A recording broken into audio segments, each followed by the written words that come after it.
नमस्कार देवियों और सज्जनों। महात्मा कबीर का सच श्रृंखला में हम लोग महात्मा कबीर की विद्वता पर चर्चा कर रहे थे और विषय था उपनिषदों का ज्ञान। तो अभी तो दो पंक्तियों की मैंने व्याख्या की थी और आपसे कहा था कि आप उपनिषद पढ़ लीजिए या किसी उपनिषद पढ़े लिखे से पूछ लीजिए कौन सा ऐसा उपनिषद है जिसमें तत्वमसि नहीं है और कौन सा ऐसा उपनिषद है जिसके केंद्र में तत्वमसि नहीं है। तत्वमसि क्या है यह मैं बता चुका हूं, फिर भी बताऊंगा। अभी तो देख लीजिए कबीर की विद्वता। आगे कबीर कहते हैं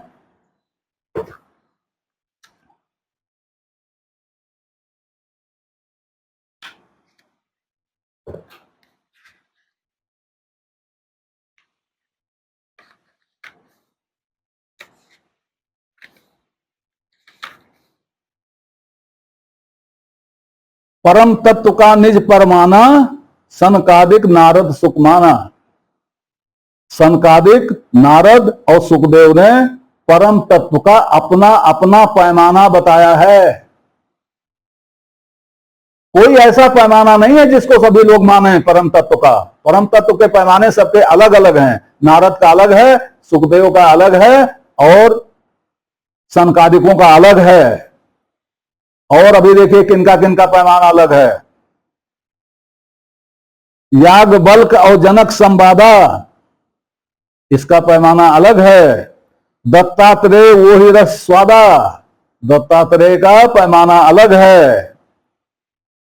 वही बात राम वशिष्ठ मिल गई। योग वासिष्ठ में राम और वशिष्ठ ने जो कहा है वो अलग पैमाना है। वही बात कृष्ण उद्धव समझाई, कृष्ण और उद्धव के संवाद में भी वही बात है। वही बात जो जनक दिखाई, जनक के जनकत्व में भी वही बात है।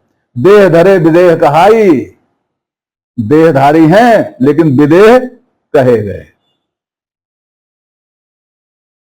कितने ग्रंथों का संदर्भ आ गया और कितने ग्रंथों का निचोड़ रख दिया कबीर ने, और सबका निचोड़ एक ही कर दिया, परम तत्व का निज परमाना। परमाना पैमाना, सबका अपना अपना पैमाना अलग है। यूनान के एक दार्शनिक थे, उन्होंने कहा था man is measure of all the things. आदमी सभी वस्तुओं का पैमाना स्वयं है। अगर हमको ये दीवार हरी दिखाई दे रही है और हम इसको हरी कह रहे हैं तो आप नीली कहते रहें, हम इसे हरी ही मानेंगे। अगर हमको ये दिशा पूरब दिखाई दे रही है, जान पड़ रही है, तो आप कहते रहो पश्चिम है, हम पूरब ही मानेंगे। मैं निज measure of all the things और परम तत्व का निज परमाना। हमारा आशय इस तर्क पर नहीं है कि ये क्या सही क्या गलत है। हम खाली ये कहना चाहते हैं कि आप देखिए कबीर कितना पढ़े थे। उन्होंने सारे उपनिषदों को पढ़ के तब ये निचोड़ निकाला। उन्होंने योग वासिष्ठ को पढ़ा तब ये निचोड़ निकाला। उन्होंने कृष्ण उद्धव संवाद को पढ़ा तब ये निकाला। उन्होंने दत्तात्रेय को पढ़ा तब ये निकाला। याज्ञवल्क्य और जनक का संवाद उन्होंने पढ़ा तब ये निकाला, तब ऐसा कहा उन्होंने। या तो आप कहें कि नहीं ऐसे ही कह दिया, ऐसे ही कह सकता है क्या कोई? इतनी बातें ऐसे ही कोई कह सकता है? वो कहते हैं सतया सयान जो जानो भाई, लोक वेद मां देहु दिखाई। वो कहते हैं लोक में और वेद में मैं दिखा दूं, तो वेद में कैसे दिखा देंगे भाई? कहां उंगली रख देंगे कि ये देखो यह है? सबको मालूम है कि 302 का जुर्म होने पर फांसी की सजा होती है, लेकिन ताजी रात हिंद लेके रख दीजिए सामने और कह दीजिए दिखाओ, तो दफा 302 तो वही दिखा पाएगा जिसने ताजी रात हिंद का कुछ पढ़ा होगा, या जिसने कुछ भी पढ़ा हो, जिसको यह मालूम होगा कि कैसे खोजा जाता है, वही तो बता पाएगा। अंगूठा छाप को दे दोगे कैसे बताएगा? 302 कैसे दिखाएगा वो? एक छोटी सी कहानी बताते हैं। कहानी का लतीफा है। कहीं बाहर का एक आदमी चीन गया, चीन में होटल में खाने बैठा, मेनू आ गया, मेनू में चीनी भाषा में था। अब उसकी समझ में नहीं आया कि ऑर्डर क्या दे, वेटर भी चीनी थे, इसकी भाषा कैसे समझेंगे। तो उसने क्या किया, मेनू में एक जगह इसने उंगली रख दी। ये दिखाना भी चाहता था कि मतलब हम जानकार हैं, एक जगह उंगली रख दी। वेटर ने बो डाउन किया और चला गया, थोड़ी देर में ले आया, इन्होंने खाया, बड़ा अच्छा लगा। तो इन्होंने सोचा एक और मंगाते हैं। तो इनको लगा था कि ये मुर्गा खा रहे हैं, तो इन्होंने वेटर को बुलाया और वेटर से कहा कुकड़ू कू, मेनू की ओर इशारा किया और कहा कुकड़ू कू। उसने कहा नो कुकड़ू को सर, म्याऊ म्याऊ। तो बिना जाने बिना भाषा समझे हुए ये हाल हो जाता है, और बिना भाषा समझे हुए कोई ऐसे कैसे कर देगा कि म्याऊ म्याऊ को म्याऊ म्याऊ ही पर ही उंगली रख दे, कैसे रख पाएगा। तो ये विद्वानों को ये कहने के पहले कि कबीर पढ़े लिखे नहीं थे, कम पढ़े लिखे थे, 1000 बार सोचना चाहिए। आगे कुछ और बातें बताऊंगा।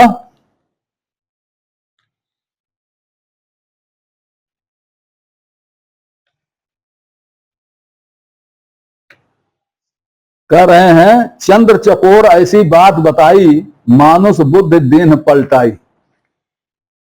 उपमा दिया जाता है चंद्र चकोर। वो क्या है स्वामी जी, क्या है, जैसे चितवत चांद चकोरा, और तमाम है, रामचरितमानस में है, सूरदास में, सब जगह है। चकोर का तो, चकोर तो अपने यहाँ का, चकोर और चंद्रमा अपने यहाँ का प्रेम की निशानी माने जाते। कबीर कहते हैं कि चंद्र चकोर जैसी बात बताई, मानुष बुद्धि दीन पलटाई। यहां भी कबीर बड़ा उलाहना देते हैं कि भाई मनुष्य की तुलना जानवरों से और जड़ तत्वों से मत किया करो। जीव ही माया लपटाने, भूमि परत बा ढाबर पाने। जीव को ऐसे न समझो, जीव में माया नहीं लपटती है। ये गीता पढ़िए, जीव में माया नहीं लपटती। जैसे वह माया से दूर है, वैसे जीव भी माया से दूर है। गीता पढ़िए, आपको मालूम हो जाएगा कि जीव के चारों ओर माया पर्दा बना देती है। जब आप उस पर्दे के बाहर से देखते हैं तो जीव आपको माया युक्त दिखाई देता है। खैर, इसके आगे है, चार अवस्था सपने हो कहीं, झूठो फुरो जानत रहें। स्वप्न की चार अवस्थाएं कही जाती हैं, सोते समय की स्वप्न की चार अवस्थाएं कही जाती हैं।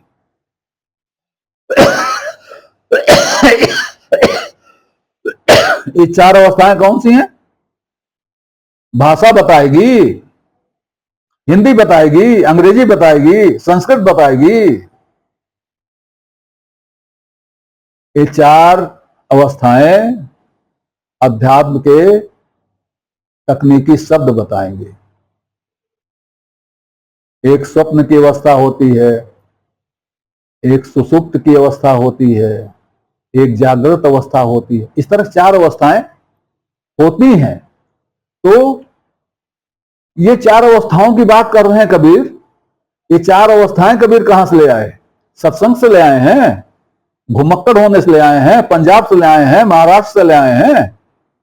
आप ही के यहां से लाए हैं, आप ही की पोथियों में है, पढ़ा है कबीर ने तब लाए, ऐसे नहीं लाए हैं। और अभी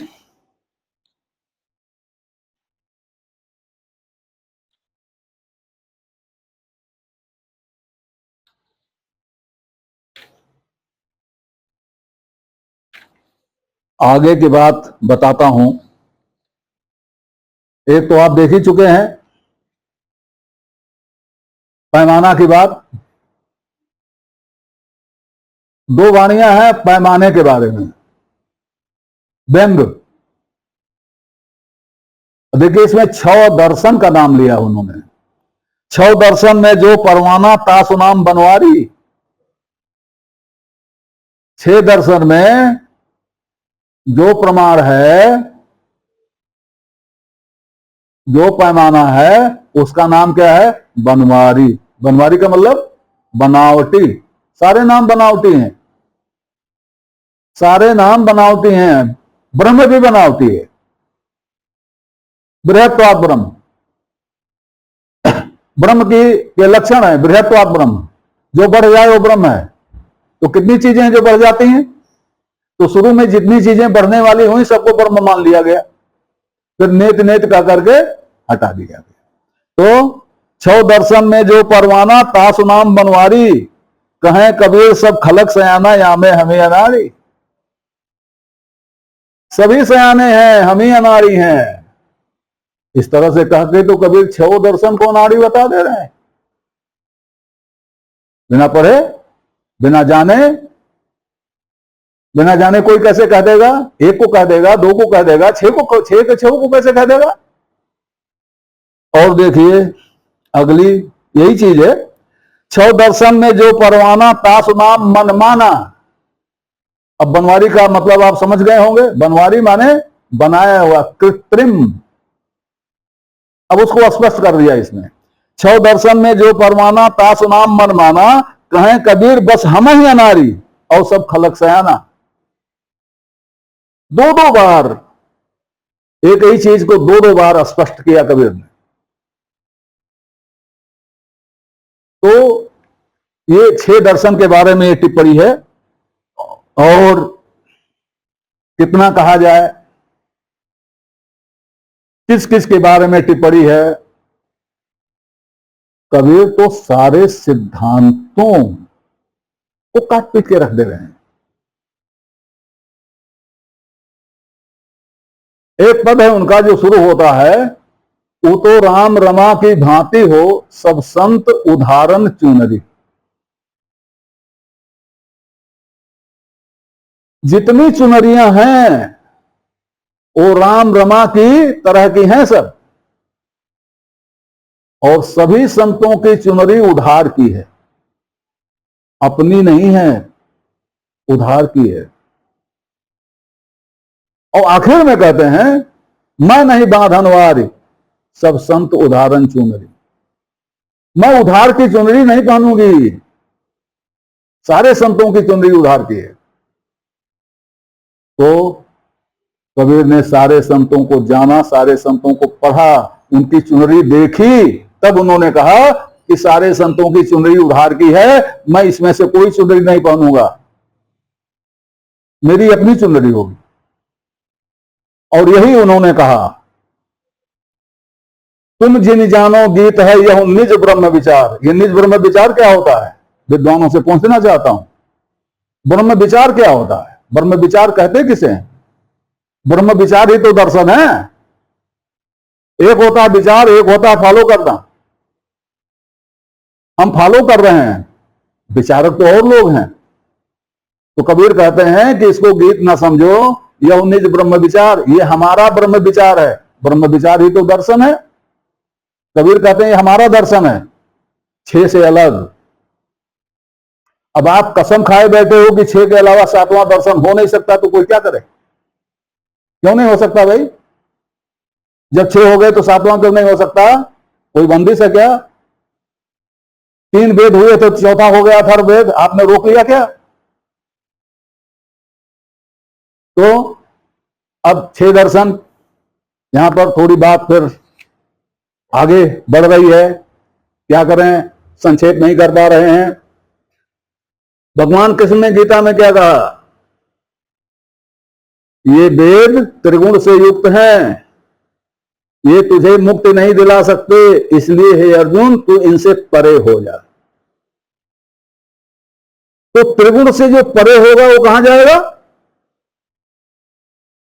त्रिगुण से जो परे होगा वो क्या हो? शून्य हो जाएगा, शून्य गुण हो जाएगा उसका। वो तो शून्य नहीं होगा तो क्या होगा? कभी विचार किया इस पर क्या होगा? कबीर ने विचार किया। कबीर ने कहा, औ भूले खट दर्शन भाई, पासंग बेस रहा लपटाई, जीव शिव का आहि न सौना, चार्यु वेद चतुर्गुण मौना। भगवान कृष्ण ने कहा कि चारों वेद 3 गुण वाले हैं। कबीर कहते हैं चारों वेद चौथे गुण के बारे में मौन है। क्या मतलब हुआ इसका? भगवान कृष्ण का संकेत चौथे गुण का है और कबीर चौथे गुण को स्पष्ट कर दे रहे हैं कि चारों वेद चौथे गुण के बारे में शून्य है। ये कैसे कहा होगा कबीर ने? बिना वेद जाने कहा होगा? क्या भगवान कृष्ण ने बिना वेद जाने वेदों को त्रिगुण युक्त करार दे दिया? नहीं, उन्होंने भी जाना और महात्मा कबीर ने भी जाना। जानने के बाद में उन्होंने ऐसा कहा कि चारों वेद चतुर्गुण मौना, चौथे गुण के बारे में मौन है। चौथा गुण कौन सा है? चौथा गुण वह गुण है जिसमें त्रिगुण नहीं है। सत्य, सत्य नहीं, सत्य, तीनों से अलग, जिसको कहेंगे आप निरंजन। चौथा गुण निरंजन वाला गुण है, आनंद है, महाआनंद है, निर्वाण है, कैवल्य है। वह वेद में नहीं है। ये बिना जाने कहेंगे, ऐसा नहीं है, अथाह सागर है। अब इससे हम निकलने का प्रयास करेंगे क्योंकि बहुत लंबा हो रहा है। अगले अंक में हम इसका समापन करेंगे। तब तक के लिए नमस्कार। आपसे निवेदन है कि श्रृंखला को अपनी लाइक दें, इसको सब्सक्राइब करें और कमेंट बॉक्स में जाकर अपनी टिप्पणी प्रस्तुत करें, अपनी जिज्ञासा व्यक्त करें, अपने प्रश्न पूछें। यथा समय आपकी जिज्ञासाओं और प्रश्नों का समाधान करने का प्रयास किया जाएगा। धन्यवाद।